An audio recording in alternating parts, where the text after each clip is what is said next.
what memories real.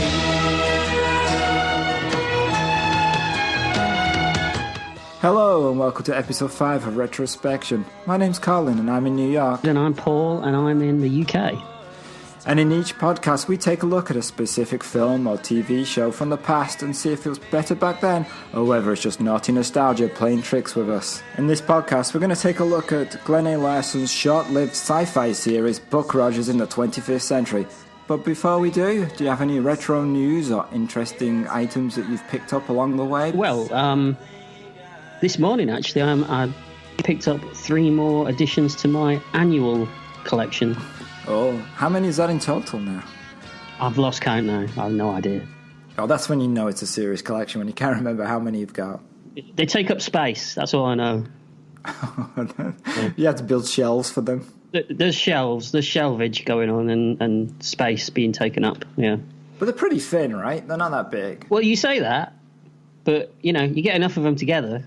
Yeah, that's true. So which ones did you get this time? I got a 1981 Looking Annual. It was actually a nice one because it's one that I actually remember having as a kid. That is nice. I was flicking through it with my son. My son's 6, trying to explain to him.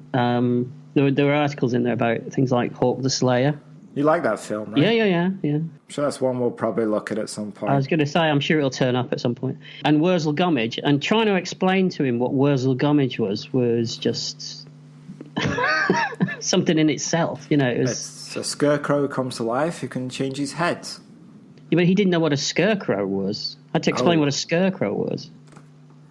Oh, wow! They don't use scarecrows anymore. Well, if they do, he's not aware of it. So no, I guess not. It's bizarre, isn't it? I never really thought of that before. Yeah, it never occurred. And then to he me. asked me who Aunt Sally was, and that was. Yeah, that's got to be... I mean, even when I was a kid, I wasn't really sure. Yeah, she's... I mean, did you actually see an Aunt Sally in real life? It was Una, wasn't it? Una Stubbs? It was Una Stubbs, but an Aunt Sally wasn't it? It was some kind of circa theatrical thing. Yeah, I would have thought it was at one point, yeah. So, and the other two? And the other two were 2 Space 1999 annuals, one from 1977 and the other one from 1978. Do you think that must be all of them, right? Or were there more? I've no idea. I haven't come across any Space 1999 annuals at all, and I've looked. Right. So this is the first I've come across. So those I'd like to have because I like that show. Well, I like the first season. It's funny you should say because I think the 77 annual is mostly based around the first season, but the giveaway for the second annual, the 78 one, is the fact that there's lots of pictures of the shape-shifting character in there. Right. And there's none of that in the annual before. So maybe you're right. Maybe there were only 2, and then that was it. You know. So, but they're in really good condition. Whoever had these didn't know what they had. So, or they've been well looked after. You know. Right, and then the usual comic strips, quizzes, and short stories. Yeah, comic strips, fact pages on, you know, very basic stuff because it's obviously written for kids, but it's interesting and it's kind of a little window. I like them because it's a window into a time that doesn't really exist anymore. You know, kids don't have anything like that anymore. You know, that's true. And what was in the Looking one apart from Wurzel Gummidge and what else did you mention? Wurzel Gummidge, funnily enough, Buck Rogers, actually. Oh, okay, really? Oh, that's convenient. Yeah, it is indeed. Daley Thompson. Oh, wow. Remember him? Yeah, I mean, he was a huge star, like athlete-wise. I mean, there were video games. Daley Thompson's Decathlon. That's right, yeah. And, you know, pop star stuff like Adamant and The Police. Oh, okay. And it actually says in the Police article, this band have taken the world by storm over the last couple of years. So when this annual came out, they'd only been around for a couple of years. Oh, interesting. Yeah, it's just a nice little window into a time that's gone now, you know, for us in particular. Right, yeah. So what have you been up to then? I recently went to the Starfleet Academy Experience, which was in the USS Intrepid Museum in New York. So it was pretty interesting. They gave you a wristband that connected with different terminals in the museum. and there was quizzes about questions on navigation, command, and it worked out what position you would be suitable if you were on the Enterprise. So that was good. And then they had different areas, like it was split into sick bay. What did you get, janitor? No, I got command. Really? Yeah, really. Command of what? The Enterprise? Not the toilets. No, the Enterprise. They gave you command of the Enterprise. Okay. Well, the command of a starship. Starfleet's fallen on hard times, obviously. Yeah, scraping the barrel. So was it immersive? Was it fun? Or? It was okay. Some of the terminals didn't work, and it was all right. It was really short, though. I'm glad I didn't have to pay full price. That's always a bonus. That's always a bonus. Yeah. But the one thing I did enjoy was they had a recreation of the bridge of the Enterprise from Star Trek The Next Generation. A couple of extra seats in it, because what they'd done was you could sit down at a seat and you could take part in the Kobayashi Maru test. Did you save the ship? Let's just say I saved a certain number of people from the ship that you had to rescue, and we'll leave it there.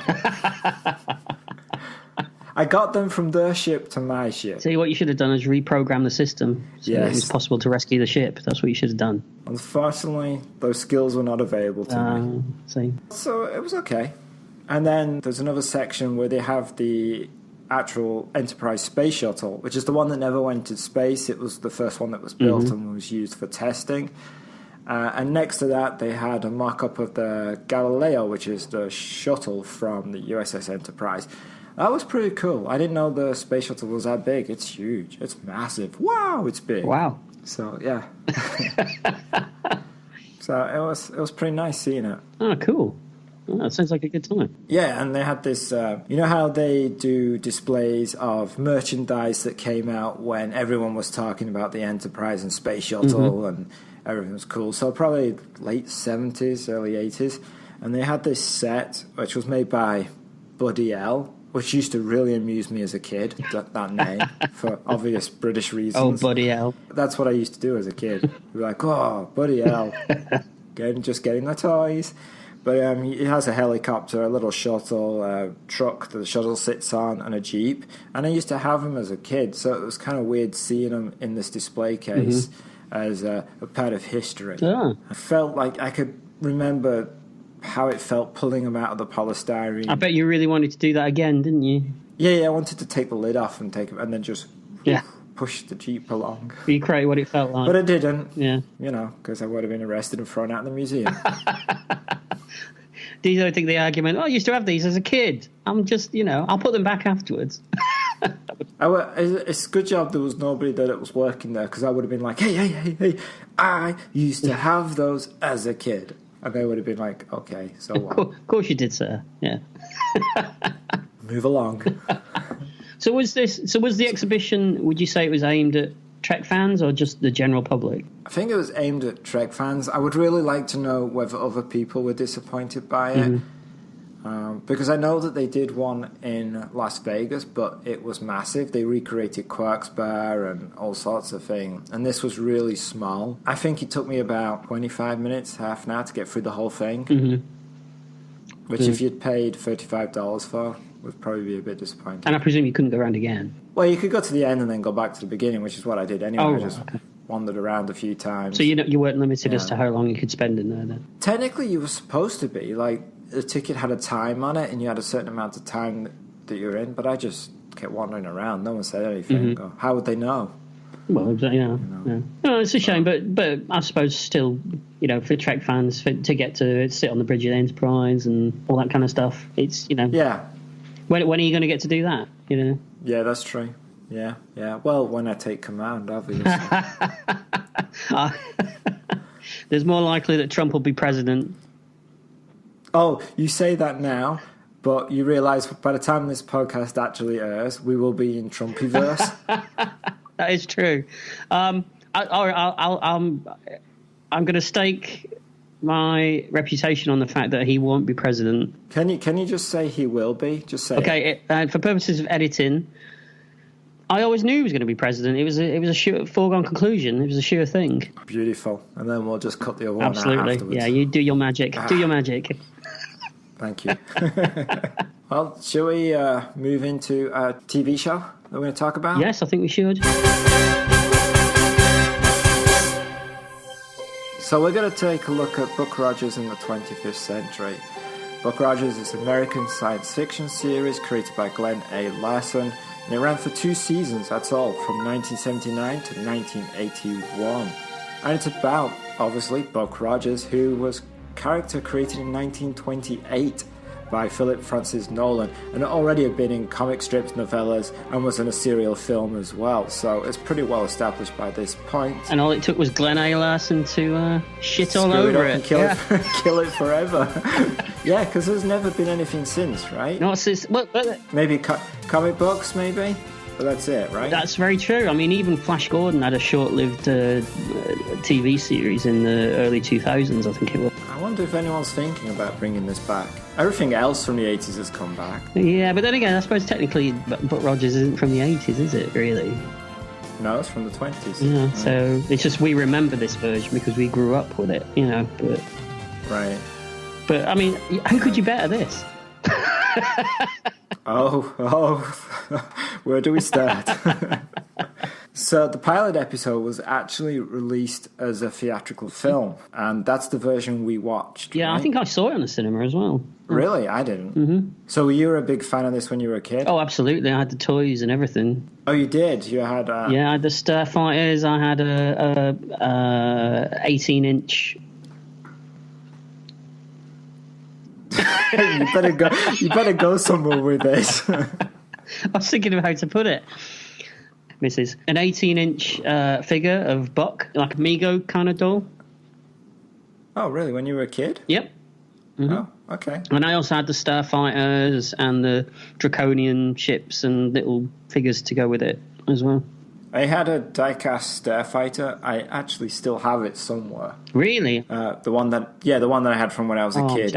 I thought it was on a shelf, but I think it's still in a box. Do the wings still work? No, they broke after about a day of playing with them. Usually.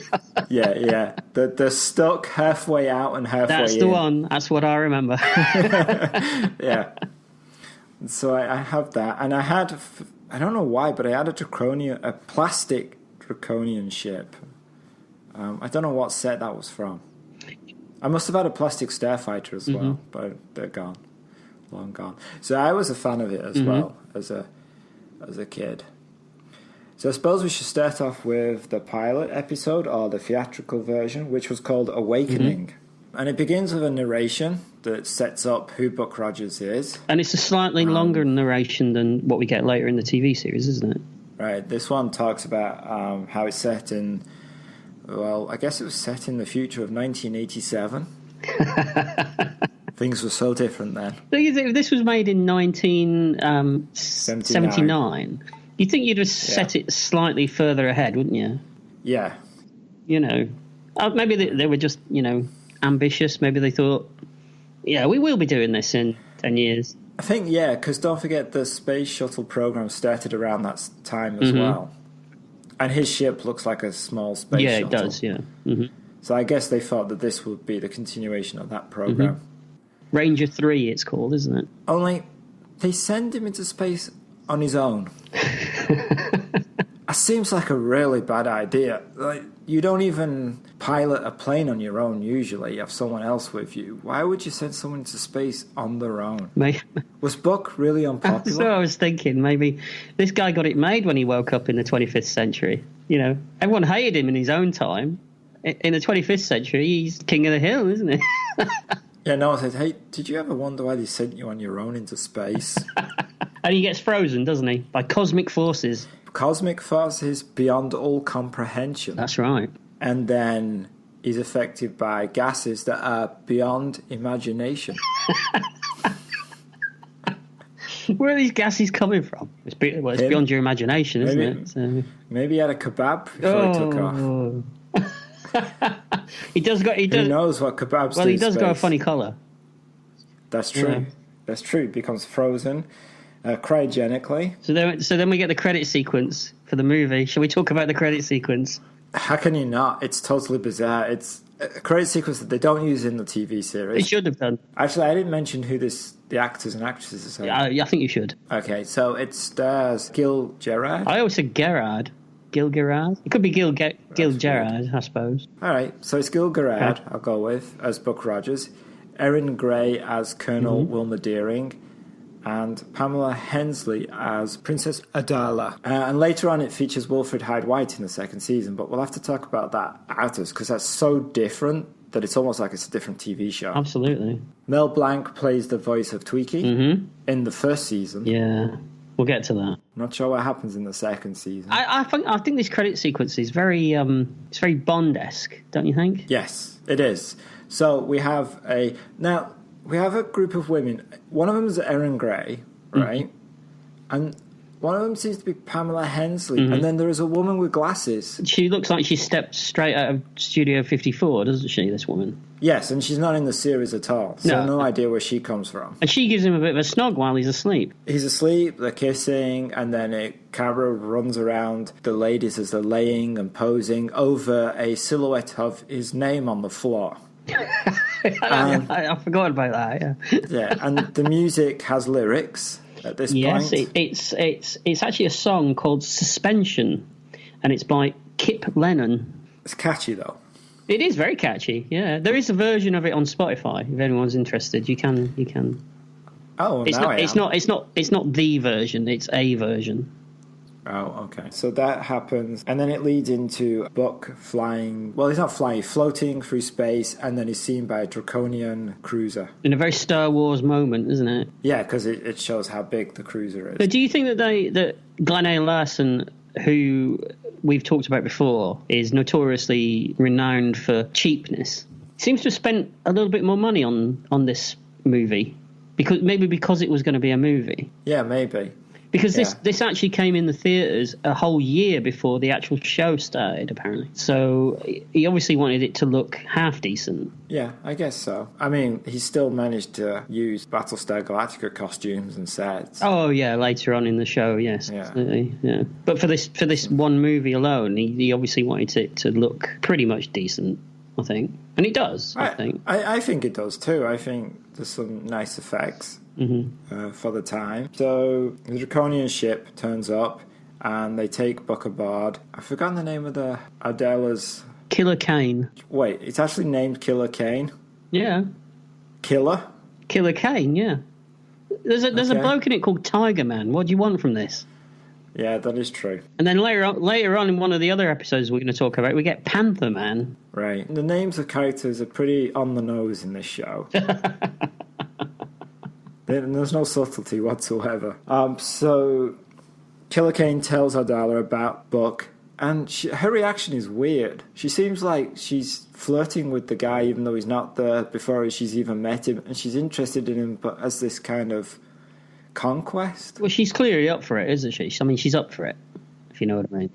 You know. Yeah, I do. But it's just very odd. And like he tells her, like, oh, we think he's 500 years old, and her reaction is, ooh. It's like, wait, what kind of reaction's that? Yeah, because she starts splashing perfume behind her ears, doesn't she? yeah, she's right. And doesn't she ask? She says, "In what condition is he preserved?" Yes, she does. Old that's or the young? First part. Old or young? That's it. Yeah, like it matters to her. Oh yeah. I mean, like she cares. She gets about. I mean, clearly. So she meets Buck, and I actually like Gil Gerard's acting at this point. He plays the humour very well. He does. Yeah, he's good at that. And he's very likable, I find. That's exactly the word I was going to use. He's very likable. Yeah, he's a good fit for this role. Yeah, he does. He certainly fits those costumes later on. Yeah. So they give him some drugs to revive him. No, to try and get him to talk, don't they? That just seems to get him. Oh, that's right. And incredibly high. It's like he's intoxicated. Mm-hmm. Well, let's face it. It was 1979. They were all intoxicated in some way or another, aren't they? Yes. So Kane thinks Buck's a spy, doesn't he? Yeah, one of the things I find with this show and the pilot episode in particular is everyone is so dumb. Yeah. It's like, if he's going to be a spy, why would they make it so outlandish? His craft is clearly 500 years old. Clearly doesn't know where he is. That's the worst kind of spy in the world. And the fact that he doesn't do any spying is probably a giveaway. Yeah, there's that, yeah. A spy blends into where he is. Mm-hmm. He does not stroll up going, ooh, what's this? Maybe they're not used to spies, in the 25th century. They've no concept of it. Well, I mean, she's not used to clothes, so I mean... Well, we were talking about Glenn A. Larson being cheap. The costume budget must have been way down there. Well, let's face it, if you hire... What's the actress's name? Pamela Hensley. If you hire her, I mean, you're not gonna put clothes on her, are you? Wow. It's kind of sexist. And all opinions expressed by my co-host have nothing to do with me. There's people out there that agree with me, don't worry. There's a lot more that probably don't. Well, you say it, I disagree. We get them both on their side. Fair enough. Okay. So Kane, they send him back, don't they? But they hide a transmitter on his ship. They do, yes. So he flies to Earth. He thinks he's still... For some reason, he's still under the idea that he's just going back to Earth and everything's normal, even though he's just met a giant ship in Earth's orbit. He doesn't believe it, though, does he? I think it's part of his, hallucination. I think so, yeah. Okay, yeah, that's I can see that, because he's just been dreaming about women cavorting all over him on his own name being illuminated, so anything goes at this point for Buck. I get it. Maybe he's just a drinker. Maybe that's why they sent him out. So, yeah, he heads to Earth. He's picked up by Earth's defences because Earth now has a shield around it, and they have to open a tunnel up in the shield to allow ships to come in. If you don't go through the tunnel, you're destroyed. Mm-hmm. So they send out starfighters, which is led by Colonel Wilma Deering, who is played by Erin Gray. Mm-hmm. And she has to guide him in, and they talk, and there's some banter between them, and Buck acts a bit like a dick, but, So what do you think of the design of the starfighters? I like them. Yeah, they're cool, aren't they? Did you know that apparently they were unused designs for the Vipers in Battlestar Galactica? They're different enough that you wouldn't make that connection. Mm-hmm. You don't look at them and go, no, we just redesigned his Battlestar Galactica stuff again. Yeah, but apparently when they were trying to decide what the starfighters in Buck Rogers were going to look like, they dusted off these whole old designs for the Vipers and said, oh, why don't we just use those? And Glenn A. Larson obviously went, that'll do for me. Yeah, that'll do. Signing off. I like them. I like the wings that come out because that's useful for when you're in the atmosphere. Mm-hmm. It makes sense. So they fly in. They fly him in, don't they? They escort him in. Yep, they land. And she tells him that he's traversing a narrow corridor. She does indeed. She does, doesn't she? Yeah. Very narrow. Corridor. Well, you don't want to touch the sides, do you? So he lands. One of the problems with this show, I do find, is the sets are not that great. They look like something from Doctor Who at that time. The hangar, while it has some nice models of the ships that are... They look life-size. The back of it... But they don't look quite right, do they? The ship... Don't you think those starfighter models, the life-size starfighter models, don't look quite right compared to the models that you see flying? They look slightly too small and a bit squished. You reckon he went cheap? I think he might have gone cheap. And also, the background is just black with some spotlights. Yeah. And it's supposed to be a hangar. But then again, who's going to really question what a hangar in the 25th century looks like, I suppose? Two jerks on a podcast. But that didn't exist in 1979. Glenn A. Larson, you'd have thought ahead, wouldn't you, to us? Yeah, no, it's supposed to be set in the future. What was he doing? Yeah, exactly. 1987. Irresponsible. So he meets, and they think he's a spy as well. Mm-hmm. He can't win at this point. So they're kind of questioning about where he's from. So he's introduced to Dr. Hewer. He's also introduced to Tweaky and Dr. Theopolis. Mm-hmm. And Dr. Theopolis is a member of the council. Something like that, yeah.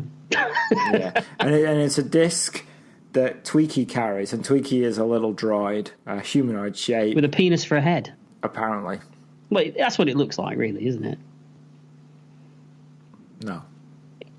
Go back and look at it. It looks like a penis. Okay. Doctor Who seems to be more on Buck's side than everybody else, and Theopolis is also on Buck's side. Yeah, but Theopolis, he's a bit weird, isn't he?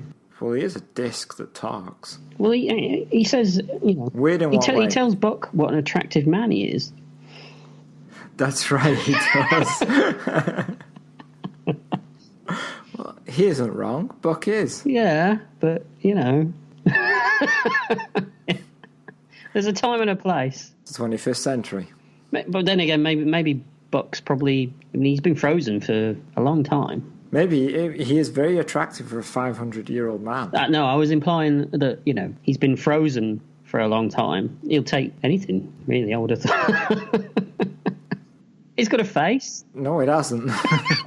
You're suggesting that the subtext of Buck Rogers in the 25th century is an affair between Buck Rogers and Dr. Theopolis, a disc? Hey, who knows? It could be. I'm pretty sure it's not. We've come up with far more outlandish theories in the last couple of episodes. Yeah, you have. One of the reasons they suspect Buck is a spy is they can't confirm his story because history has been eliminated from the record books because Earth went through a huge war and there was nuclear devastation destroying everything. This is true, but they seem to forget that later on, don't they?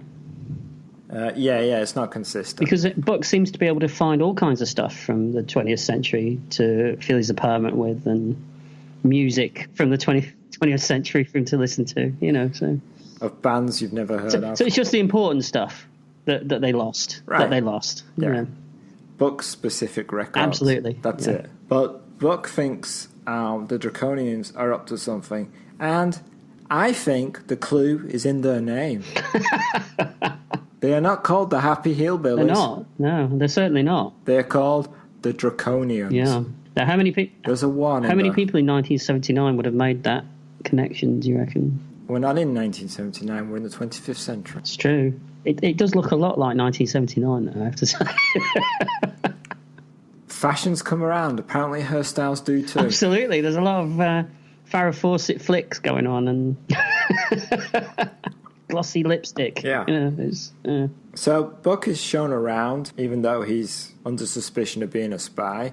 And this is one thing that I like about the show, especially the pilots. The matte paintings are really nice. Oh, it does look really nice. And the scene with Wilma and Buck, where they're standing on the bridge in the futuristic city, which is just a matte painted added around them.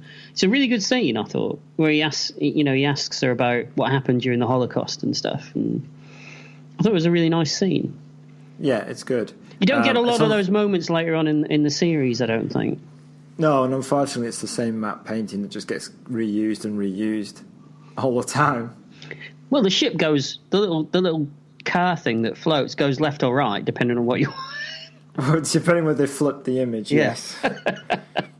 So Buck decides to venture out of the zone of protection. Outside of this zone of protection, Earth has been destroyed. And he walks straight into Escape from New York.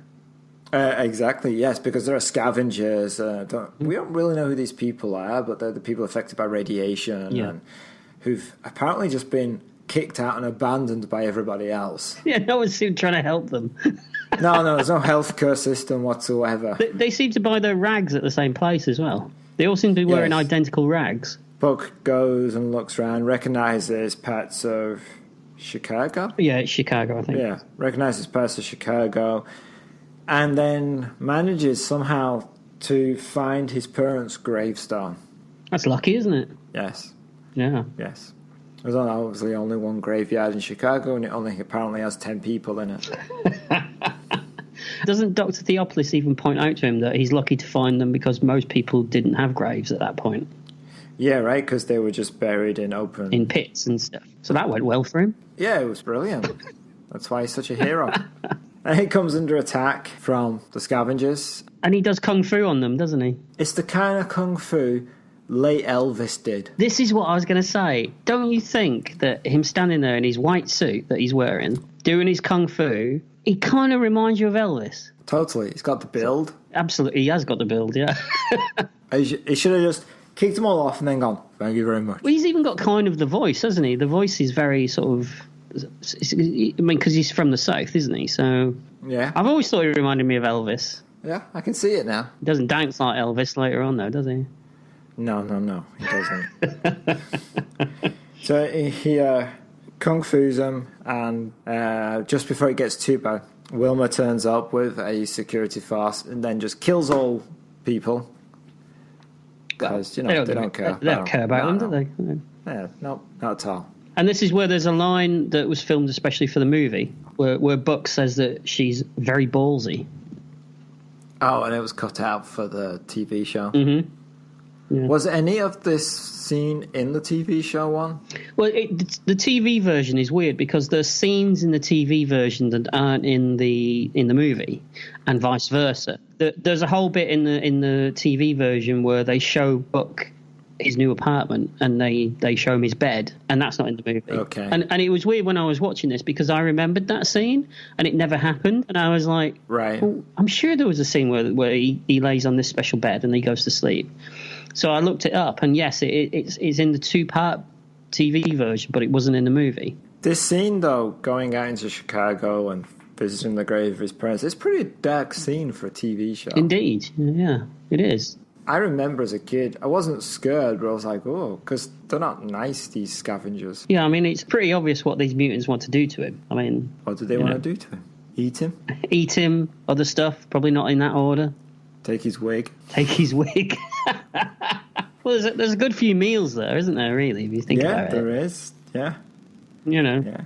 So they take Buck and Twiggy back to the headquarters, I guess. It's never really explained how this dome and thing works and why some people are living in this dome and some people are not. And then he's going to be sentenced for being a spy. But because certain people are on his side, certain aren't people they? are on his side, but also they find the communication device that was secreted on his ship. To them, makes him a spy. And this is and he's found guilty. Hold on. This is another instance where I just think people are a bit dumb. Why would a spy have a communication device on his ship that's easily found? And why would they choose a spy, again, who claims to be 500 years old in a ship that draws attention to itself because it is 500 years old? But then you could say, disprove it. He says he's 500 years old. He's in a ship that is 500 years old. How do you prove he's not? From their perspective of sending a spy in with a cover story. Okay, it just seems a lot of work. It does seem a lot of work. And it doesn't. And even if he was a spy, it doesn't work anyway because no one seems to want to listen to him anyway, right. do they? So Dr. Theopolis speaks up on Buck's behalf and says, "Don't worry, Buck, everything will be fine." And then he's found guilty and sentenced to death. He takes it well, though, doesn't he? Yeah, he takes it very well. I would be slightly annoyed because Dr. Theopolis is supposed to be one of the smartest people on the planet. Well, yeah, he doesn't really give him much of a defensive speech, does he? Really? No, it's a lousy speech. He wouldn't have passed on Law and Order, would he? No, he would not. Definitely not. So then, Deering wants to give him a chance, doesn't she? And there's that weird flirting scene that they have. There's a couple of weird flirting scenes in this film. And they don't do it again in the rest of the series, do they? No. They're kind of just friends, aren't they? Yeah, so she's going to give him a chance to board the Draconian ship to prove his point that something strange is going on. I have to laugh because the next two lines are my notes, and I'm going to read them verbatim. Okay. And clearly, I'm writing this on an iPad while I'm watching. I'm ready. I'm ready. Other tablets are available. While I'm watching it, and I've got Draconians shaved their own brass band. Princess Arden's was very little. I never forget a knuckle. Well, at some point, I really need to go back and autocorrect some of these, correct some of these notes. well, let's face it, you were just staring at her, weren't you? Possibly. You were just staring at Queen Amidala, weren't you? My point is that the lack of subtlety in the show is also observed by the music, because every time the Draconian ship appears, it's like doom music. Dur, dur, dur. Well, they're the bad guys. How else are you going to know they're the bad guys if they don't have bad guy music? you know? It's serious bad guy music. Oh, yeah. And then I think at this point, Princess Adela switched into this costume that had even less fabric than the previous one. And she does this walk where the camera is behind her. Yeah. You know, I wrote in my notes when she walked out, I wrote, she seems to be wearing nothing more than a moose on her head and not much else. Yeah, that's pretty much it. Yeah. And then Buck meets her, and of course he's trying to point out that he's met her before. She's pretending they've never met at all. Mm-hmm. And he kisses her hand. And he says a great line, doesn't he? This is, I never forget a knuckle, because he kisses her hand. That's where the line comes from. And then he says, in a very, very suggestive way, would you like me to describe your inner chamber? Yeah, which is almost a Paul joke.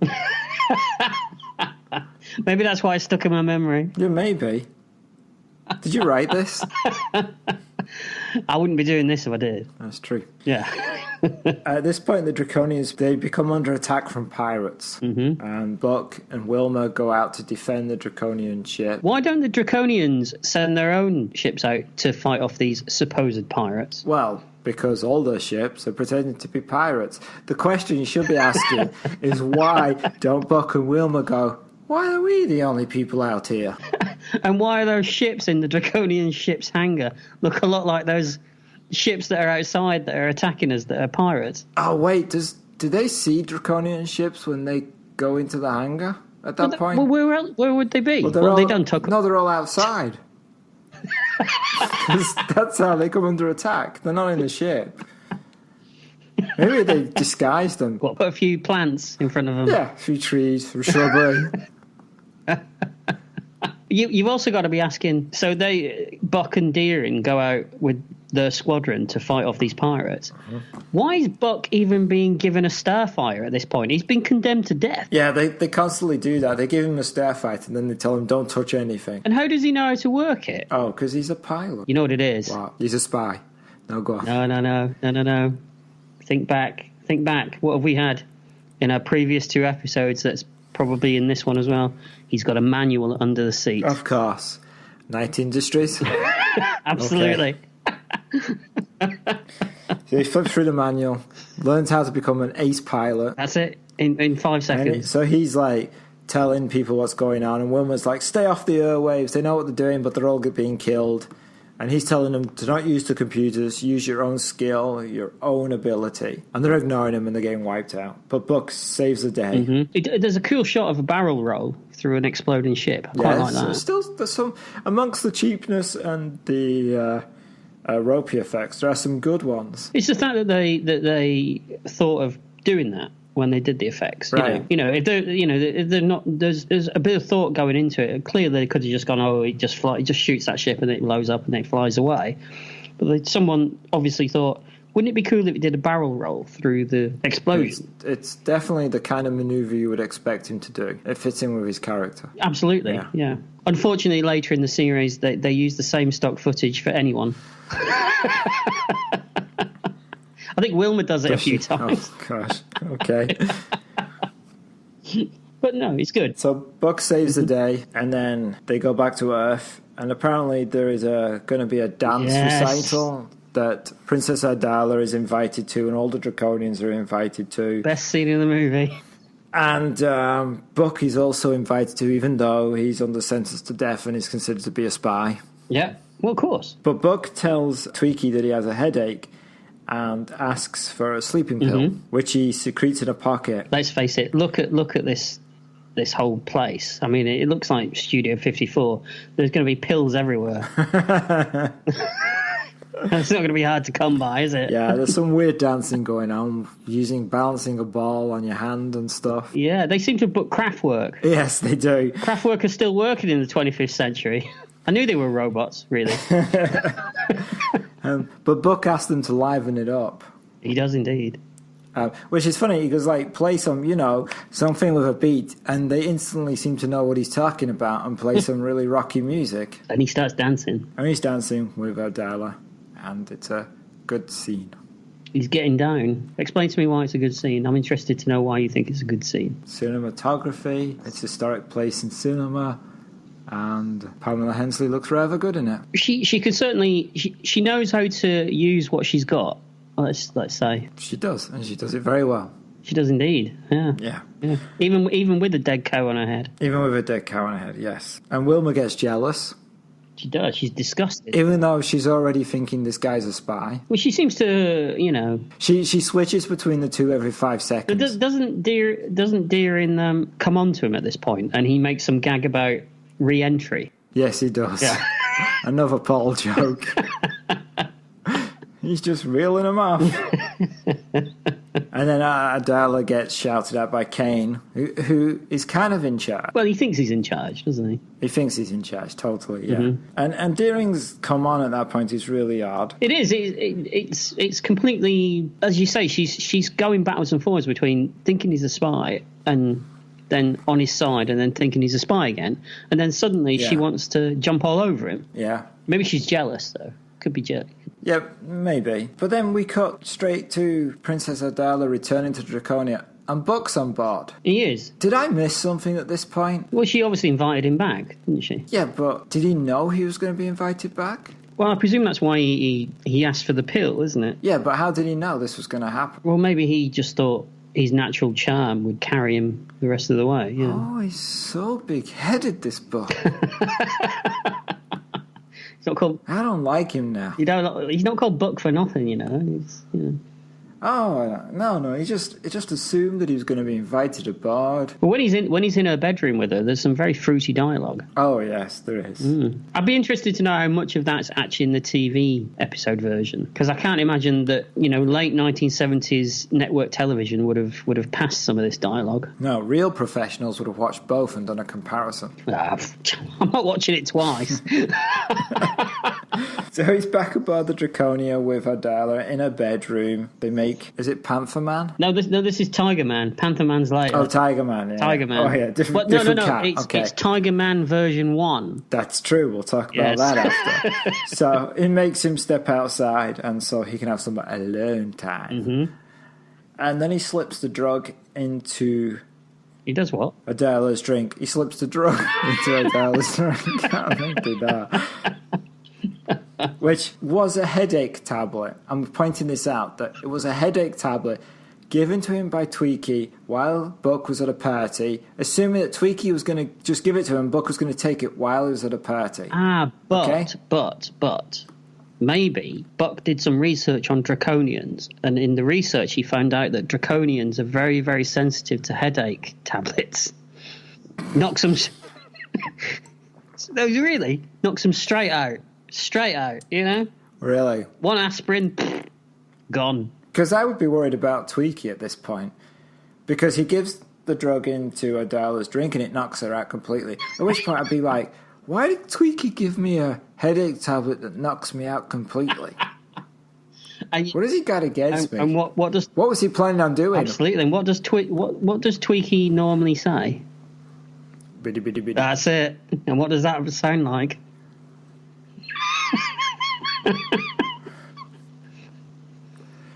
What? You know where I'm going. Always. It's just my job to stop you before you get there. You've got the scissors. All right. So my next note. That's throwing you as you don't know where you're going now, do you? No. My next note is, and again, it's autocorrect on my iPad. Gil Hurrah, very like Bale. What? I don't know. Very like Bale? Yeah, I don't know. Okay. No idea what that means. Would you like me to tell? It's weird. It's what I find is I drink beer, but my iPad gets drunk. That's a very strange phenomenon. I don't have that problem. Oh no, don't have an iPad. No, I've got a tablet. Yeah, big one. Does it knock you out? It does, yeah. It's one of those ones. So Buck disguises himself as a guard, and Amidala wakes up to find Tiger Man in bed with her, doesn't she? Yes. And Buck sees the pirate ships in the hangar and realises it's all a bit of scam. And that really the Draconians are pretending to be the pirates so that the Draconians can do a peace with the Earth, and then invade Earth. That's right. Good plan. It's an excellent plan. Seems like you just invade would be easier, but it's a good plan. But then they weren't counting on a 500-year-old man turning up, were they? No one ever plans for that. Exactly. What are you going to do? Yeah. What are you going to do? Yeah. So Buck then, disguised as a draconian soldier, inserts bombs. I love the way you say it. Go on.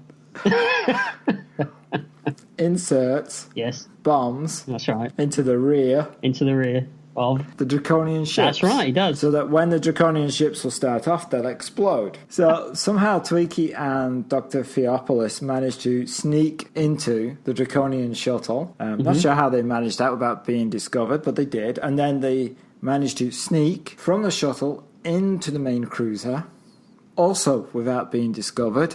Quite good. Because he's not that fast and he's very visible. Because he's a big silver... Well, he's not big... Little short silver drive.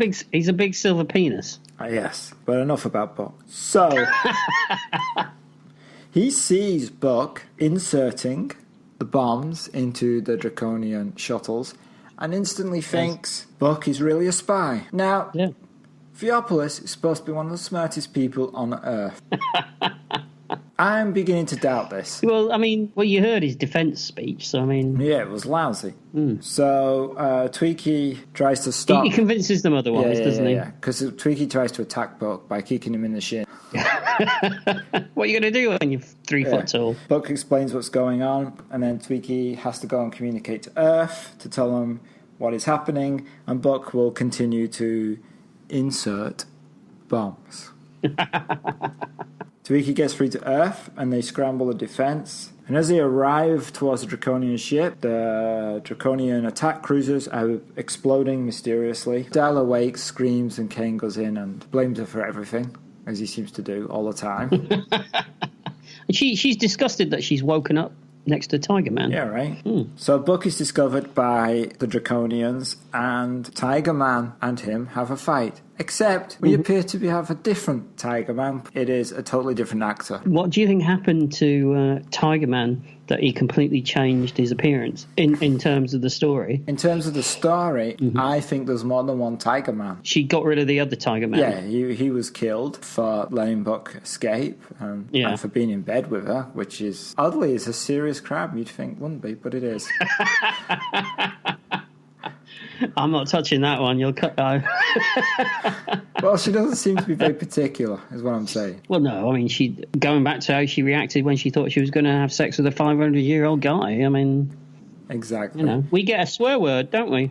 We do, which I don't think is in the TV version. I would imagine you couldn't say shit in 1979 on network television, could you? No. He kicks Tiger Man in the balls. Which is also not in the TV version. Really? Yeah, the kick is removed in the TV version. Tiger Man suddenly howls in pain in the TV version, apparently.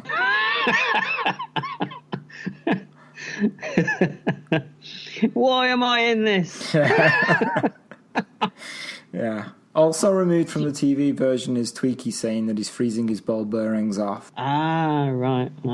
Do you know why the actor changed it? I thought I did at one point, but I can't remember what it is. I think it's because that scene was filmed especially for the movie, and they couldn't get the other actor back. Okay, that's coming back to me now, right? It's a weird thing to do. It is, yeah. Because it's obvious. It is obvious, and it's obvious that they're trying to pander to... I mean, it's weird that you're going to turn it into a cinema thing, okay, but why do you have to insert bad language just because it's on the cinema? And why do you have to create a scene that wasn't there before just to give Buck someone just to give Buck someone to fight, you know? Yeah. It's like, Buck needs to have a fight at this point, doesn't he? Oh, let's get Tiger Man in. And then we get the next scene where we meet King Draco, don't we? He calls in as a hologram. Do you see who the guy is? No, who is he? Dr. No. Oh, all I thought was, ooh, that's a bit of a... That's a bit of an overwrite performance, isn't it? Yes. Yeah, he's the guy from Dr. No that played Dr. No. Is that the only time we ever see him in the series? Yep, one and only time. So Wilma realizes, because Tweaky Dr. Theo tells Wilma that Buck has helped defeat the Draconians, and so she decides to rescue Buck by landing her starfighter into the Draconian cruiser, even though it's exploding, risking her life. And so Buck picks up Tweaky, runs to the starfighter, They got aboard and they escape. And then there is another very strange moment between Wilma and Buck. Yeah. Yeah, they're back on again, aren't they? Yes. But he's not interested. No. Wilma says, I'm every bit the woman the princess is. Mm-hmm. Which is an odd thing to say. She's still hoping that maybe she can jump on that Buck goodness. Maybe. And Buck is busy watching this. I assume he sees the shuttle that carries Adela and Kane escape. I'm guessing that's what's happening, because he tells Tweaky to ice front, doesn't he? Yeah, so he's watching him escape. A little smile crosses his face as you think. And then it ends. Yeah, with a rendition of the opening theme without lyrics. That's the movie. So I guess we're going to talk about it properly when we round up at the end. Mm-hmm. So we should just go straight into the next episode we watched, which is called Cosmic Whiz Kid and was the 11th episode of the first season. Mm-hmm. And it guest starred Gary Coleman as the president of a planet that is friendly to Earth but not part of the Federation. That's right. And there's a twist to his character as well, isn't there? That the president, his name is Hieronymus Fox, and he's 500 years old. He is the same age as Buck. Yeah. No, I'm guessing that at this time when this was done, Gary Coleman was a big star. He was in Different Strokes at this point. Yeah, which actually...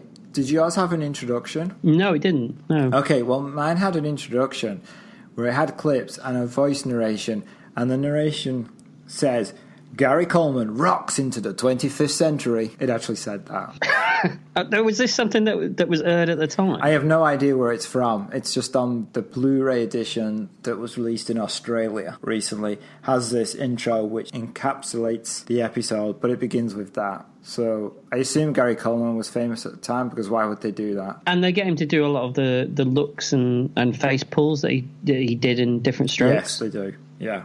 I mean, at one point, you're kind of waiting for him to say what you're talking about, Willis, don't you? I mean, he's that close to saying it. They should have done it. What are you talking about, Tweaky? At the end? You might as well. I mean, the rest of it wouldn't have looked out of place, would Tweaky it? should have gone biddy, biddy, biddy, biddy, and he should have said, what are you talking about, Tweaky? Perfect. If only you were around in 1979 to write the episode. If only. So we go to a traditional opening. Gone is the theatrical opening, the weird one. Unfortunately. We have a faster theme tune, no lyrics. That's a shame as well. Yeah, I kind of like the lyrics. We didn't get to it, but I did make a note of some of the lyrics. They are fantastic lyrics. Where are you going? What are you doing? What you... Something like that, isn't it? It's like your wife talking to you. You know, you're not wrong. Slightly different tone. Where are you going? What are you doing? How much are you spending? You bought more annuals? I just get that look. The episode begins with Gary Coleman's Hieronymus Fox entering an elevator with his assistant, Lieutenant Dia Serton, played by Melody Rogers. And the elevator goes out of control. It overshoots the floor and gas leaks in, which is an amazing setup to arrange. It would have been easier just kidnapping. Probably. It's only short. Knocking both out. Especially as guys run in anyway with guns, don't they? Yeah, right? So... It seems like it would have been easier just to do that in the first place. But they kidnap him. And Certain goes to Dr. Hugh and Wilma Deering to Earth to ask for help to rescue the president of their planet. And they refuse, but secretly they're going to help by sending Wilma to the planet to rescue the president. Absolutely. And we begin also with a comedy moment with Buck managing to find that appears to be the only the only plant that exists on the planet. That's right, he gives it to Dr. Hewitt, doesn't he? Who's like, what am I going to do with this? Now, you'd think Earth, after a nuclear war, filled with radiation, total devastation, plants would be a good thing. He'd be like, whoa, thank you, a plant, we need those. Yeah. But he doesn't seem to know what it is. He's like... No, he isn't. What's that? And he's like, it's a plant. I mean, he even tries to thrust it onto... well, not thrust it. Not thrust it, obviously. He tried to create edit points. It just came out. He thrust it onto Wilma. Well, he does, doesn't he? He tries to thrust it onto Wilma. He does. He tries to pass the plant onto Wilma, and she's like, no, I don't want it. Why are they so against plants? Plants are needed. And they don't like plants in the 25th century. Weird, right? Buck meets Certain, and he's attracted to her. She's attracted to him, but I'm guessing she's attracted to him because of what he could do for her. But But then again, you couldn't turn a man down in that brown suit he's wearing, could you? Oh, that's right. Yeah, he is wearing a very brown suit. Yeah, it's fancy.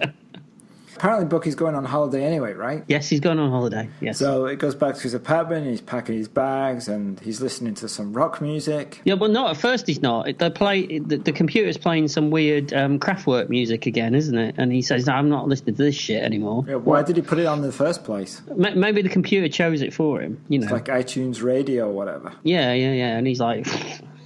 Yeah, right. I'm not listening to that. Turn that crap off. Did you hear the band that was apparently playing? Do you know who it is? Is it a real band? No, but doesn't he even actually mention Yeah. them? She says, what are you listening to? And he actually tells her what it is. Yeah, he says the name, and I was like, okay, were they popular in 1979? Because I've never heard of them. I can't even remember who he said. Maybe they were. Maybe it was a weird kind of product placement kind of thing. Glenn A. Larson, I wouldn't put it past him. Maybe it's Glenn A. Larson's band.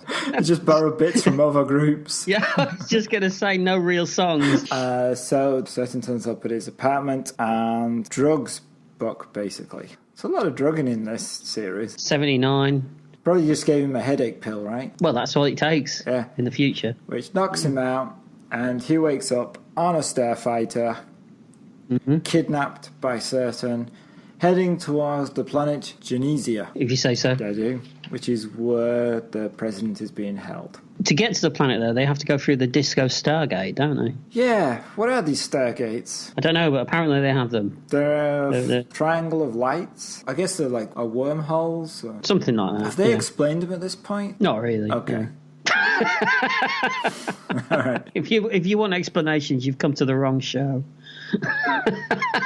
That is true. But the person who's kidnapped the president, he's a well-known actor. It's Ray Walston. Very craggy. But he's the guy who masterminded the kidnap plan. I suppose we should point out as well that in the Starfighter, when Buck's flying to this planet, the bodyguard, she tells him that, because he doesn't want to get involved at first, does he? But then he finds out that Hieronymus Fox is actually from the 20th century, and that's why he suddenly wants to get involved, because he says, you couldn't keep me away. Oh, so that you think that's totally the reason, or whether it was just because he was with a hot babe? Well, let's face it, though. I mean, he's with a hot babe every other day, isn't he? Yes, he is. So they go there, and Deering's already there, isn't she? She's got an undercover office job. Yeah, right.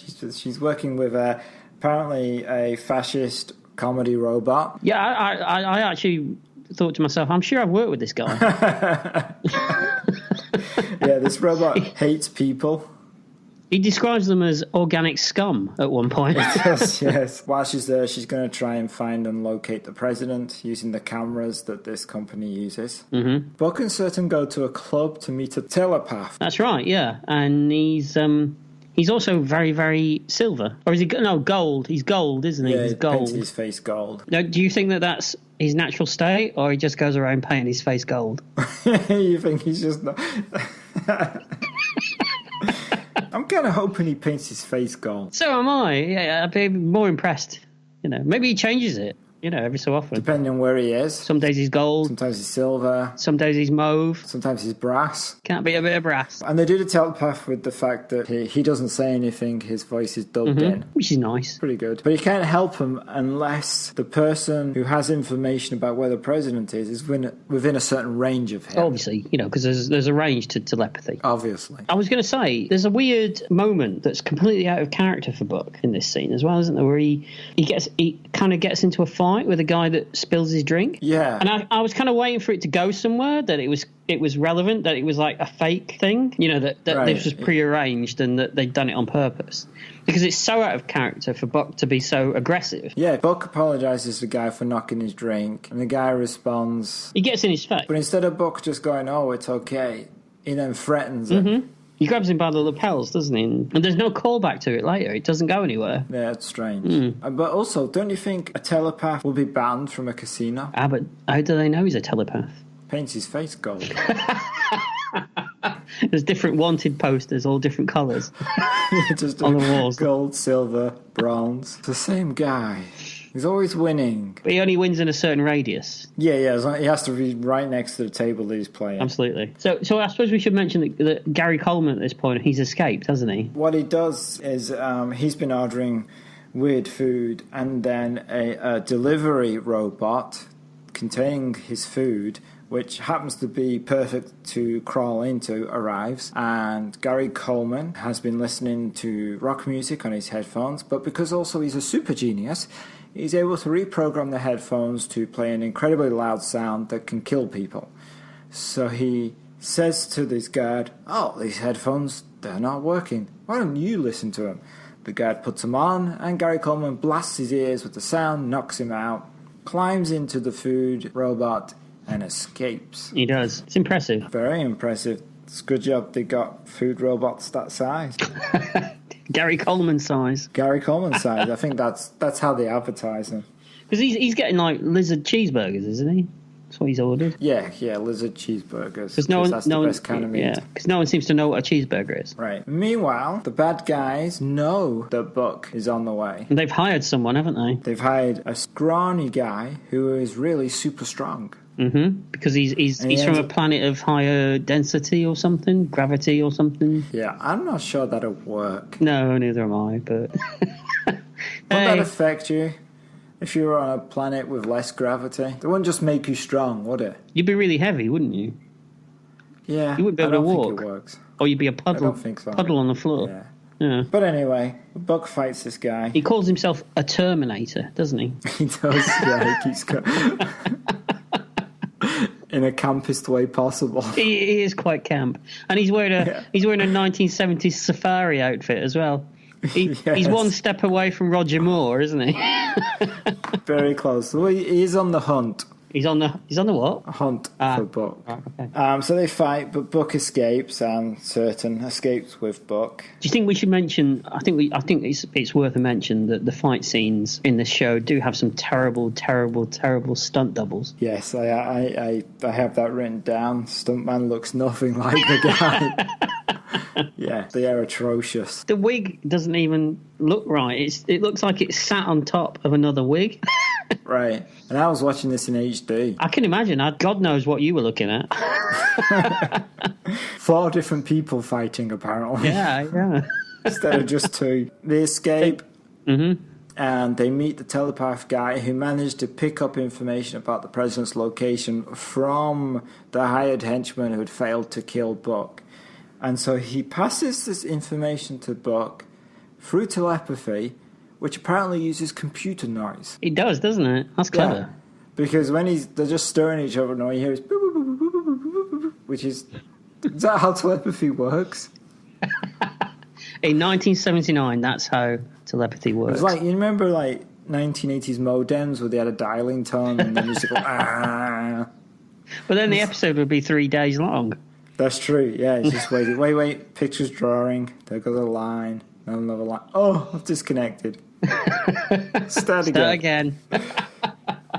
Shift and run stop, press play on tape. Meanwhile, Deering, somehow... Yeah, she's sneaking around, isn't she? She's sneaking around and she's listening to audio of people on this location, and she finds a voice print that matches the people they're looking for. The robot discovers her doing this, but doesn't care. He doesn't give a shit, does he? No. He's like, he thinks she's planning a robbery, looking for people who are not at home. Doesn't he say, I love it when you humans prove to me how despicable you are? Or something like that. It's kind of nice. I'm sure I've worked with that robot.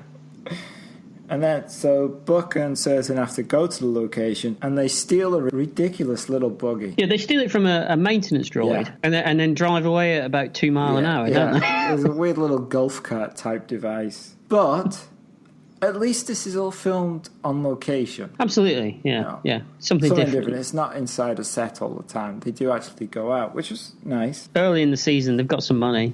Yeah, for 2 episodes. Yeah. I also noticed that everybody has the same crap digital watch. Yeah, there is that, yeah. They just look like Casios, don't they, from night? Buck has a Casio, but the villain who's kidnapped the president has the exact same digital watch. Do you think it's the same watch? Probably, yeah. Just passed it over for whoever's in shot at the time. So each time they film Buck, they go cut, they unclasp the watch, pass it to the other guy, he puts it on. Right, okay. It's Glenn A. Larson. He hasn't got money for watches. It's like... It's probably Gilgarad's own watch. I guess Casio digital watches were futuristic in 1979. Well, anything with LCDs. Yeah, anything like that. It's, Yeah.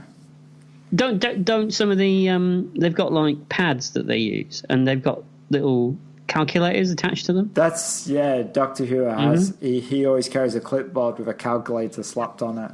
What's he adding up? I don't know. It's clearly just a calculator. He's adding up his fee for the episode. Right. You don't need a calculator for that. Could use an abacus. He's working out that he needs to do at least 3 more episodes before he can pay his rent. Right. Little did he know he only had a few more episodes. Absolutely. Waste the money on that calculator. We also see a lot of security people who appear to be wearing Battlestar Galactica uniforms. Yes, they do indeed, don't they? Yeah. So Buck and Certain finally reach a security field around the location they need to get into. And Buck throws Certain over the security field. It's a good throw. It's an amazing throw. Because you see him do his hands clasp, lift her up with the foot, and then when it cuts to the actual throw, she's like somersaulting through the air, 100 feet high, and then she lands on the other side. He is incredibly strong. I think gravity has affected him. You reckon? You think that's what it is? Yeah. No, it's not. Totally. It's not just the 15 burgers that he ate before he went on No, this if he mission. ate 15 burgers, he'd be like, I can't even love you. Just climb under. Climb under, love. Just climb under. I'll tell you what, we'll walk round. It's not going to be all covering the whole area. We couldn't afford that. Just walk around. So, on the other side, she finds the off button, presses it, and they get through. Mm-hmm. Only to find, a strange force field that covers the ground. But she's got the exact gadget to turn it off. Yeah, she suddenly produces this gadget. That's lucky, isn't it? Yeah. You see, it's a bit like Kit again, isn't it? Yeah, totally. And so they walk across, but then they're discovered, and the bad guys turn on the force field around them, leaving just a little patch that they can stand. Mm-hmm. They're trapped. They're captured. There's no way out. Oh, and it's also a really bad effect. It's that weird, very 80s digital videotape effect, isn't it? Yeah, with a giant black line around them. Yeah. And so the bad guy orders their deaths. Yeah, but meanwhile, Deering just happened to stumble upon the president. He's gone down a chute and he's gotten himself knocked out by a box of lizard meat. And they just happened to meet. Mm-hmm. And so she's going to get him out. But he has overheard that Buck is going to be captured. So Wilma decides that she needs to rescue Buck now. Mm-hmm. But Buck's doing all right, though, because he manages to give him the slip. And then he has a fight with the Terminator guy. And somehow manages to kick him hard enough to knock him down, even though he's supposedly so dense that that he's super strong. Right. But he does one of his kung fu Elvis flying kicks on him. That's right. And if I was the main villain, I'd want my money back for these assassins. Well, absolutely. I mean, he was obviously full of bullshit, wasn't he? Oh, totally. Yeah. I've got this super strong... I'm from this planet that's got this density, and I'm super strong, and blah, blah, blah, blah. Is that true? Oh, yeah, really. Yeah, really. Can you prove it? Well, let's not go into details. I'll do it on the night. Yeah. Yeah. I'm a one performance guy. Yeah. Don't pressure me. The president breaks back in. So so they get him away, don't they? And then cut to the chase. Skip to the end. They end back on Earth, and then there's a very drawn out, long scene.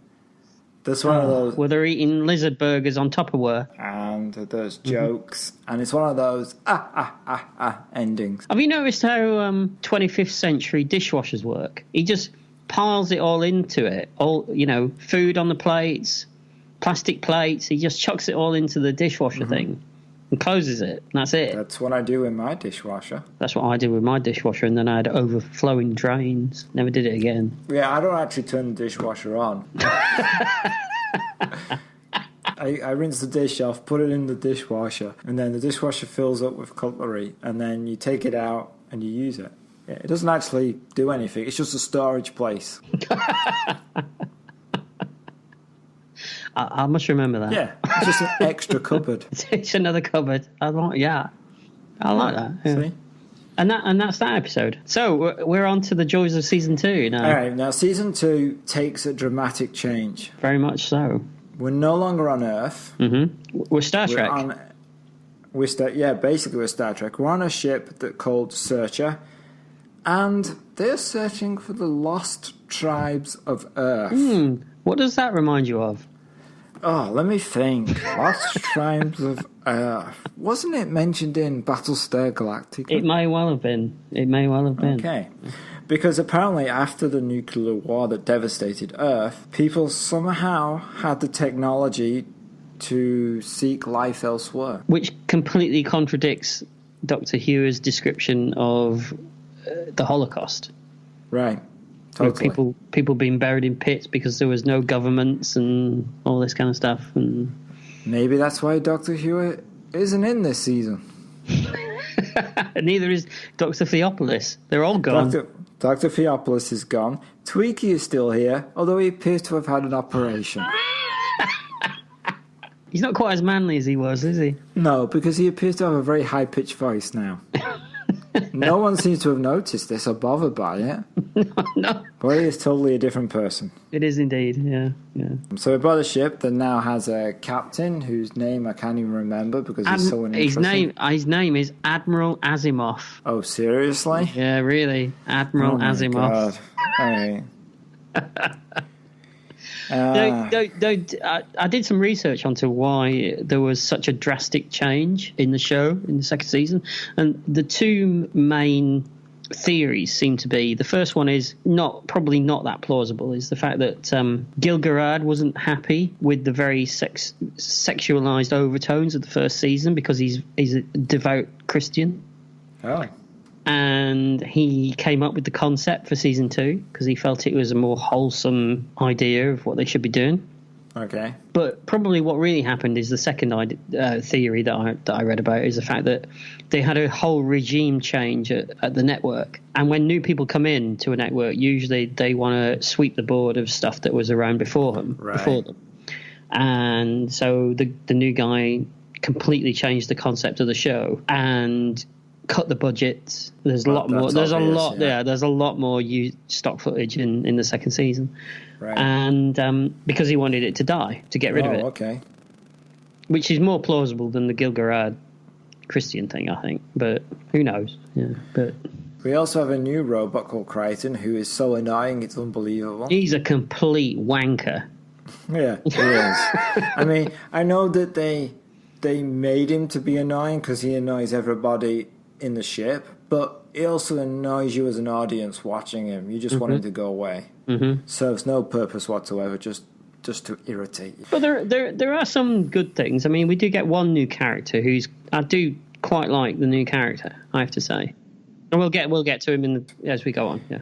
We open this episode actually with, I assume you're talking about Hawk. Yeah. Okay. We open the episode with Hawk and his mate. Does she have a name in the episode? I just wrote his missus in my notes. Brilliant. Okay, so we open up with Hawk and his missus in a shuttle. Yep. Heading home. Okay, so he is a bird person, right? Yeah, that's right, yeah. His name is Hawk. Maybe they've all got names like that. Maybe there's someone going around called Pigeon. Okay, and there's someone called Eagle. Eagle, Blue Tit. Woodcock. That's what you say. That's how it works. Probably, I think it's awful. I think it's just like they went, oh, he's a bird person. Oh, let's call him Hawk. It's like, no, let's not. Because why would a bird person call themselves Hawk? Yeah, but you're dealing with a show where they're on a ship that's looking for the lost tribes of Earth, and the ship's called the Searcher. You might as well just called it the USS Looking for the Lost Tribes of Earth. No, because then they'd have to pay for it to be written on the side of the ship, and that's absolutely really long. Yeah. And you know that ship, that model, is just a reused Battlestar Galactica model. It's one of the convoy ships, yeah. Yeah, I can imagine that. So Hawk is a birdman, but apparently can't fly because he needs a ship. They're going home to their village, and they find it devastated. Everyone is killed. And they find a human with his hands around the throat of one of the bird people. And he realizes that humans have killed his village. And so he pledges that from now on, he will kill all humans. But there's only one human. Yeah, there's only one human. There's just one guy. But he blames all humans. And he looks towards the statue, which quite frankly looks bewildered by everything that's happening around it. And pledges that he will spend the rest of his life killing everybody who's human. Vengeance. And then we open with new credits, which is kind of similar as the old credits, but, obviously the new people. Because now we have Wilfred Hyde White. who clearly has no idea what he's doing. I assume he's drunk or just old and delusional. I was wondering whether... Although, to be honest, Wilfred Hyde White played that character in everything he ever did. He did indeed. And you bumbling don't know professor. whether he's actually reading from the script or whether they're just letting him make up his own dialogue, do you? I kind of got the feeling from the reactions of the other actors that he was just making shit up. It does look like that, doesn't it? Because sometimes you see, like, Gil Gerard or one of them about to say something, and then they kind of stop because Wilfred Hyde White's not finished. And then you see him smile, and it's like, but it doesn't look like an acting smile. It looks like I'm smiling because I have no idea what's going on. Oh, it's one of those. He's famous, he's old, and he's obviously senile. And then we open on the ship called the Searcher. Deering is now at the con. I don't know what she does. She pilots the ship. She doesn't do a lot, really, does she? No. Everyone appears to be wearing uniforms from the Sailor Moon anime. I have no idea what that is. Look it up. You'll realise what I mean. I will indeed. But they're kind of like a Navy-type uniform that Navy would never, ever wear in a million years. Right, okay. We've also lost Pamela Hensley. Yeah, she's gone, unfortunately. But then again, I suppose they're at peace now, aren't they, with the Draconians? Yeah, but the fact that she's gone is pretty much 90% of the reason I was watching as a kid. You still... No, I wouldn't say 90. It's probably 60-40. I mean, you've still got Deering, haven't you? True. There's nothing wrong with a bit of Wilma. And she gets these nice little skirts in the second season. And they find a ship, don't they, floating in space? They do, but before that they're talking about their mission in this mess deck, which appears to be designed to look like an Hawaiian 70s wooden bar. Again, it looks like something from Colin Baker era Doctor Who. Yeah, it's weird. It's got all wood and then they are called to the bridge. Now, one thing I noticed, like when they are called to the bridge, when they're sitting in the mess deck, they all look the same direction, as if there is a guy off screen just yelling at them. If it's an intercom, you don't look at the intercom. You just go, oh yeah, but they all go, oh yeah, it's that bloke over there. He's just shouting at us. Maybe that's what it was, because you don't see it. Maybe there isn't really an intercom. No, so the Admiral goes, oh, can you just run down and shout at Wilma and he has Buck to run, come up to the bridge? He has to run so this down guy runs down, and he goes, Wilma, Buck, you got to go to the com. Okay. Yeah. And then he runs back. Yeah. So they come across the ship. They call Crichton, who also has the voice of the robot from Lost in Space. Yes. And on my notes, I wrote, Crichton, what a twat. Yeah, that's pretty much. He also takes forever. They have to, wait for him to come up and finish what he's doing. They have to wait for him to transport himself to the deck using the elevators or whatever means of transportation they have from moving from one part of the ship to the other. They have to wait for him to go through his whole spiel about how busy he is and dealing with humans is boring before he provides the information. This is not a robot. I want to ask for help in an emergency.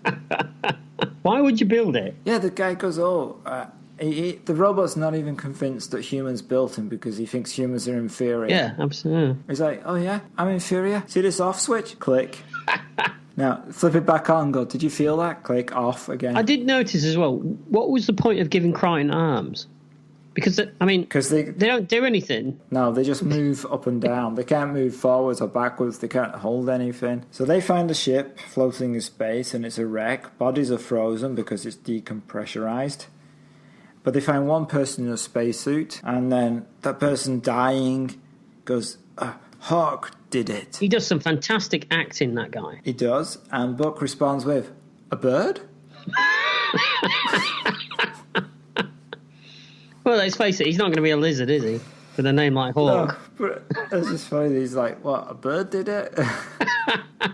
It's like, yeah, a hawk. Are you an idiot? So the guy dies. And a hawk is apparently flying around killing people, but apparently not enjoying it. He's not enjoying it in a very Shakespearean way, though, isn't he? Right. It's eating at his soul. Every person he kills is a part of his soul. Absolutely. Dies. Absolutely. Yeah. That leather outfit's not helping either. No, he's got a weird black leather outfit with pecs drawn on and pointless feathers, which I guess, is he just a human, but with feathers stuck on him, and that's what makes him a Birdman? Well, I wondered that. I mean... Do those feathers grow from him? I mean, if Buck turned up with a feather wig, would Hawk go, oh, you're a Birdman too? He's, Buck would have more of a soft, downy, feathery pelt, wouldn't he? And it'd be... If you say so. You know more about Buck than I do. And it would be brown. It has to be brown. Well, yeah. Now, I'm confused at this point. I may have dozed off. Really? How did they locate the planet? Which planet? The planet where Hawk is using to refuel and replenish and rebuild his ship. I don't know. They just find it, don't they? That's what I thought too. That's what confused me. It's like they just come across it. Oh, there's that planet, isn't there? Oh, I mean, it's Mos Eisley, isn't it? Yeah, it is. So Buck goes down alone, which seems a bad idea. They're hunting for a guy. Have they got no crew on the Searcher? Yeah, but they're hunting for a guy who's killed all these people. So they just go, send Buck down. Which, I think, these people on the Searcher, Wilmer and everybody, now have the same feelings towards Buck that NASA did back in 1987. Let's let him go on his own. Very good. Yeah. Okay, so Buck goes down on his own. They've realised he's not the great guy that everyone thinks he is. He's actually a bit of a cock. Yeah, he's a drinker, he's putting on weight, he keeps doing kung fu, Elvis style on people. He grabs people in bars for no apparent reason and threatens them. They're probably disturbed by the fact that whenever he starts doing kung fu, he suddenly turns into a different person. That probably confuses them, yes. I mean, that'd be scary, wouldn't it? Right. Buck lands on this planet and finds this, like, bazaar where crazy hat people are living. Oh, I love the crazy hat people. They're fantastic. How can we describe the crazy hat people to those who can't see it? But they're not coats, are they? They're No, they're like... hats that are straight up about 2 foot high with flat discs on top. Very uncomfortable to wear. They're impressive. Very impressive. But then Buck says an incredibly racist thing to them and says, we have to also point out that they're all black, aren't they? And Buck says to them, oh, you'd make a great basketball team. That's right. He does. It's like, whoa. I know it's the 70s, but come on. Yeah.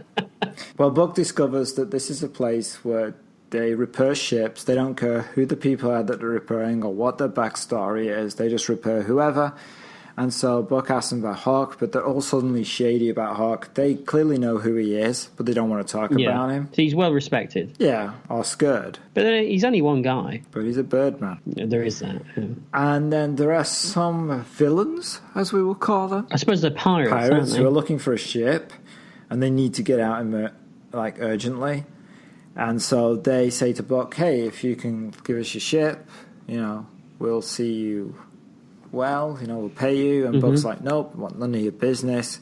But they're like, oh, we're just going to take your ship later. And their leader's played by that great 80s bit part actor, Lance Legault. Who's in A-Team and pretty much everything of the 80s. So then Buck returns to his ship, knowing that these guys are going to try something later. And he waits for them, doesn't he? Got a plan. He calls back to the ship, tells them what he's doing, and he just waits. And then they do turn up, but Buck manages to trap them and fill the area with gas that he traps them in, knocks him out. And he captures Lance Legault, doesn't he? And then threatens him by saying that if he doesn't give him the information, he will force him to wear a grass skirt and a dog collar and parade him through the village. I like his thinking. Yeah, you like his thinking because you're sat there going, what's wrong with that? That sounds like a weekend. Yeah. It's like... big deal. You don't need to worry, I've got my own collar. And the guy's like, okay, I'll tell you where the Birdman is. He's in the Valley of the Eagles. Now that's convenient, isn't it? You think he'd find somewhere else to hide, wouldn't you? Yeah, and why? His name's Hawk. Yeah, you think you think so? But if your name's Hawk, you'd find somewhere like, you know, the cave of the trout to hide in, wouldn't you? You wouldn't locate it by choosing another bird, is what you're saying, right? Yeah, absolutely. Do the eagles know the hawk has moved in? Well, if they don't, they do now. Okay. He's bringing his wife in. So Buck tells the crew of the Searcher where the hawk is located.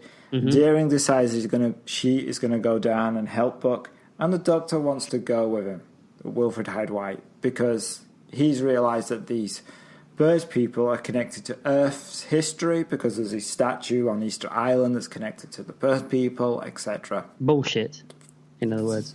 Yes, but for some reason, Deering decides that her and this old guy is a perfect team to go down and face this bird person who's been killing everybody. She's against it, though, at first, and then but she doesn't take much persuading to suddenly go, oh, yeah, all right, then. Yeah, but she's against it. Her option is to go alone. Why is everybody continually going alone against this guy who has killed hundreds of people? What you're saying is, where are the crew? Where's your security? Mm-hmm. Where's your red shirts? Yeah. Maybe they didn't pack them. Guess not. So she goes down, taking the bumbling old fool with her. Have you noticed as well that in the Starfighters now, no one needs to wear helmets anymore? Oh, no, I didn't. They don't wear those helmets anymore. With the comm links and stuff, they just sit in them like they're driving a car. Do you think that's because they covered up too much of their heads and faces? I would have thought so. Yeah, it's like we're not going to put a helmet on Erin Gray because you know that they forced her to dye her hair blonde. Yes, because she's really a brunette, isn't she? Yeah, and she switches to brunette later in the show when she finally got her way. Mm-hmm. Yeah. So that's probably true. That's why they did that. Yeah. Mm-hmm. So Deering and the Professor somehow managed to get to the cave that Hawk is located in before Buck does. And they find a statue, don't they, of Marky Mark? They do indeed, yes. And then they find the giant web. And at this point, I got very confused. Why is that? Because the spider is clearly tiny. Yes. And the skull that is next to the spider is clearly a very, very small skull. So the implication is that spider isn't tiny. I assume. Well, at first I was like, "Why are they scared? Why? I don't like. Oh, look, a mouse skull next to a spider. I don't. What's the problem?" And then they find this giant web, and I was like, "Well, that spider didn't make that web because that spider is clearly 3 inches long." And then it dawned on me that spider is supposed to be 6 foot long. That's why there's a type that, yeah. The skull is supposed to be a human skull, but clearly it's not. It's tiny. Everything's tiny. Mm-hmm. And you never see the spider and the people in the same shot. It's just cutaways. Oh, of course not. It's awful. It doesn't work. It so doesn't work, it confused me. It's probably Glenn A. Larson's personal pet spider. Probably. Maybe his pet's mouse skull. We could save some money on this bit. Yeah, right. So they get trapped in a web, and then Buck turns up, rescues them, shoots this tiny spider. That's supposed to be a giant spider, and rescues him. And then he finds Mrs. Hawk. And he captures her, doesn't he? He captures her, yes. And then take off in the Starfighter. Yeah, but she does an annoying scream that apparently can be heard through the vacuum of space. Yes, it reminded me of Khan. Oh, right. But, of course, in space you can't hear sounds because that's, but, it's birds, isn't it? And hang on, he's on the same planet as her, so they're not in space. No, he's in space. Hawk's in space. He's returning. I thought he was in the atmosphere when he hears it. No, he's the stars outside his ship. Okay, all right, we'll ditch that one. Maybe it's maybe it's special Birdman powers that they've got. Okay, a special bird people powers. Yeah. Right. Okay, so Hawk pilots his ship, which apparently also his joystick has a hawk head on it. It does. It's very good. I mean, he really carries this theme through. He does. He wants everyone to know. Yeah, he's a hawk and he's proud. Are you the Hawk? Oh, yeah, your joystick. Got ya. So this begs the question: these other bird people, if they're all called woodcock and pigeon, do they have similar things on their joysticks in their ship? So one of them's got a tiny little pigeon head on his. Yeah, and the other one's got a woodcock. Yep. Yeah, that's how it works. I'd go with the woodcock if it was me. You always do. Yep. Okay, so Buck takes off with Hawk's missus in the ship. Mm-hmm. Takes off in a starship. What? In one of the starfighters. Yeah, that's right, yeah. He never went to the planet in a starfighter. He went to the planet in a shuttle. Wilmer had the other starfighter. Maybe he found it. Okay, so he flies off in a starfighter. Now, this bit's quite good. I like this bit. I like the whole the little dogfight that they have. I thought it was quite So you good. have a dogfighter in space, and Hawk says, "I will force you to land." Although how you force a ship to land when you're in the middle of space, I have no idea. But, But they're not fighting in space, though. Are they? They're on the planet. no, they're in space because they've gone off into orbit. Yeah, but there's mountains. Stars around them. No, that's when they go. When that's Buck decides to go back. Oh to yeah, the he planet. does, doesn't he? That's right. Yeah. Yeah. Mm-hmm. So he could have gone anywhere. Mm-hmm. Hawk could have said, "I can force you to land," and Buck could have said, "No, I don't think so. I'm flown off." That's right. He could have gone through the disco Stargate and gone back to. Exactly, but he doesn't. He goes back to the planet. Maybe because he wants Hawk. His whole idea is to capture Hawk, so we'll use that as an excuse. So then there is, yes, a dogfight through canyons and fighting. And Hawk eventually hits Buck's ship using the claws. Mm-hmm. Which is good. I like that bit. Because Hawk's ship has claws. That's good. That's a good bit. Okay. So they crash. Buck drags Hawk's missus out of his ship. She's injured, possibly dying. Buck calls for Hawk. Hawk turns up, and they have an argument. Mm-hmm. So they make a truce, don't they? Because his missus is on the way out. Right, they do. They throw their guns away. And they carry her back to the Mos Eisley place, don't they? Yes, to the tall hat people. That's right, yeah. To a doctor. But they can't help her, can they? They can, that's right. And they suddenly talk about a kind of shaman medic who is the only person who can help them. That's right. Mm-hmm. So then Hawk says, "Okay, well, that's where we're going." So he's all stoked for it, isn't he? Because they find out that this guy was a worshipper of bird gods or something. Yeah, that's right. Bird gods. Bird gods. So he sees the connection and thinks, okay, that must mean that he will be able to help them. Mm-hmm. Meanwhile, Wilma's set out looking for Buck, hasn't she? Again. She has, yes, again. She does a lot of going backwards and forwards, doesn't she? She does, yeah. No, and not much else. So then there's a lot of scenes of carrying, like Hawk carrying his missus through the desert with Buck, offering to help, but Hawk is proud and won't listen to Buck. And this goes on forever. It's a two-parter. You've got to pad it with something, haven't you? And ever. Eventually they get to the shaman, but they're also surrounded by the pirates that Buck had spurned earlier on in the episode. And I like the fact that they've all got swords. They've all got swords because, They're pirates. Otherwise they could just shoot Buck. But the pirates, you've got to give them swords, don't you? That's true. And they're about to attack Buck. And Buck says, "Hawk, you go take your missus to the shaman doctor. This is my fight, not yours." And Hawk sees that, maybe humans are not assholes after all, and decides to help. Mm-hmm. And then the shaman casts a spell, and all the people are frozen. Yeah, we're into magic now. Yeah, magic starts to take place. And then when he unfreezes them, all the pirates suddenly go, "Whoa, let's run away!" And they run away. It's never clear why they run away. No, they're just scared, I guess. And the medic, this is another scene that just goes on forever. They all get into, they have like metaphysical conversations. It's like, what am I watching? Where she talks to the shaman and she says, "Am I dying?" And he says, "No such thing as death. There is only change." And she says, "But am I dying?" And he's like, "Are you not listening? Which part of this don't you understand?" At which point I'm like, "Please, let me die."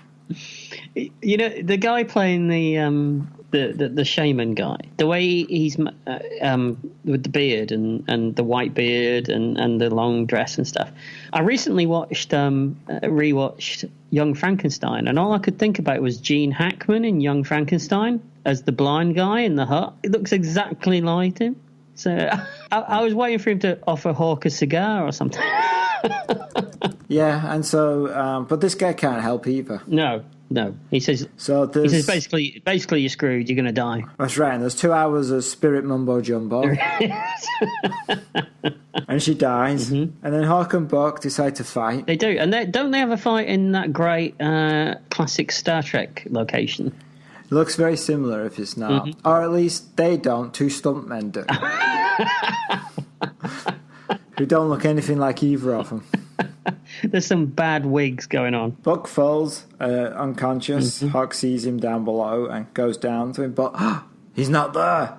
Haha! Buck jumps in. He's pulled a fast one. And the fight continues. I wrote, am I watching They Live?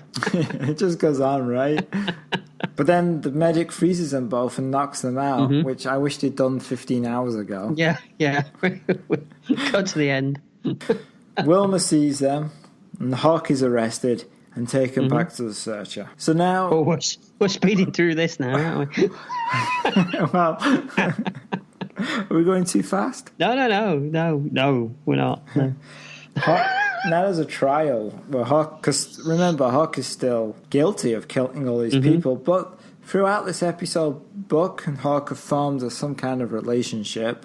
They have, haven't they? Buck admires Hawk in some way. Well, he likes a bird, doesn't he? Very good. And so there is a dramatic trial. And Hawk won't stand up for himself, so Buck has to do it for him, doesn't he? Buck does this speech that goes on and on. But don't you think it's some of his best acting I've seen? It is some of his best acting. Yeah, that's all I'm saying. Okay, as long as that's all you're saying. And meanwhile, in the background, Wilma starts crying. The Admiral's got tears in his eyes. You know why they're all crying, don't you? Because they've realised this is the second season. This is what This is what it is from the other 20 episodes. So they're all crying except Wilfred Hyde-White, who's looking around wondering where he is. He's wondering where his tea is. That's what he's wondering. Yeah, that's what he's wondering. Oh, I wonder if it's peaches today. The line that I actually started laughing was where Buck talks about how the worst thing that can happen is to be stripped of the power of human flight. Well, suppose if you had wings at one point. Yeah, I would have laughed if... It would have been great if at the end of this he'd done this cool speech and the court had just gone, nah, let's still kill him. But they don't, do they? No. They think, well, we'll have to think about this, and they go away. We get to a room where Hawk is just standing around and the others join him, and the professor's been trying to talk to him about Earth's connection to the bird people. And then Buck has a plan. They all have a plan that maybe Hawk could join him, because Hawk is looking for the rest of the bird people. And the Searcher, its mission, is to seek the lost tribes of Earth. Therefore, they are combined in their mission. You're selling it. And Hawk, who, quite frankly, if I was a person who'd just been on trial for killing hundreds of the people around, I would jump at this. But no, he likes to stretch it out even longer because he looks to the stars. He does, doesn't he? And he thinks about it, and it cuts to all the faces, and they're all nodding slowly towards this Hawk. He's being paid by the minute. He's got to drag it out, hasn't he? You know. And he thinks about it, and finally turns to them and says, yes, I'll join you. Which I think's a good idea, because he's already in the credits. So if he said no, that would have been really waste of money. It would have been, yeah. Yeah. And there we leave it. And then we go off for a season of that. Bullshit. So go on, ask the question. Is it a hit or is it a miss? Do we think that Buck Rogers has been affected by nostalgia and we look at it as we are kids again, or do we think it still stands up today? It doesn't stand up, no. Let's face it doesn't. I mean, it's rubbish, basically. But it's still fun, I think. I enjoyed... I even the second season episode that we watched, I enjoyed it. It's completely rubbish and doesn't make any sense at all, and it's so badly written it wouldn't pass as a kids show today, but it's fun and I enjoyed it. Particularly, I suppose the first season in particular. It's so 70s and it's so in your face, I would say. I mean, that a lot of it is right in your face, isn't it?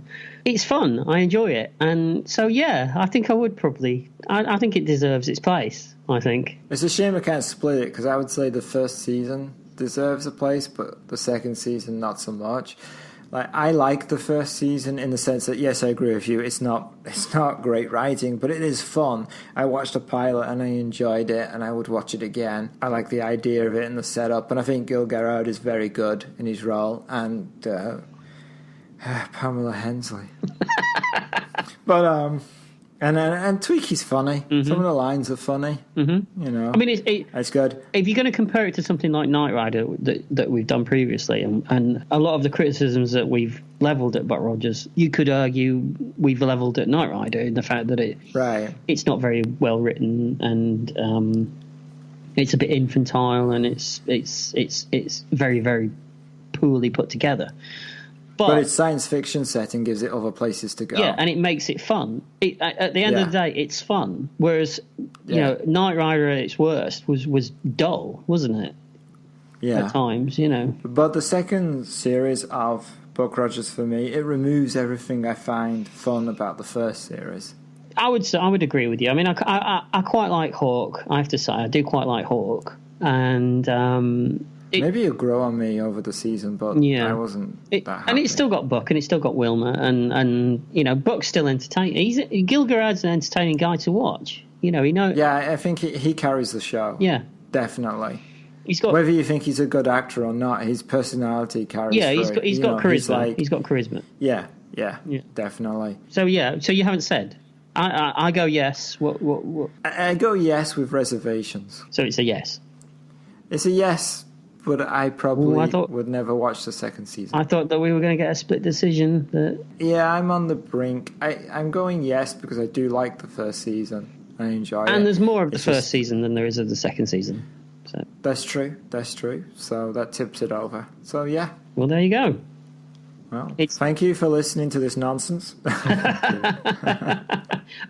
you thanking them for watching the show or listening to us? Because either way, it's valid. Yeah, right. That brings us to the end of another podcast of Retrospection. Well, thank you for listening to this episode of Retrospection, and join us in our next episode when we'll be talking about Skies of Dracula. That's my Dracula voice. I thought about that. And don't forget, you can find us on Facebook and on Twitter at Retrospecky. Thanks for listening. Bye. Goodbye.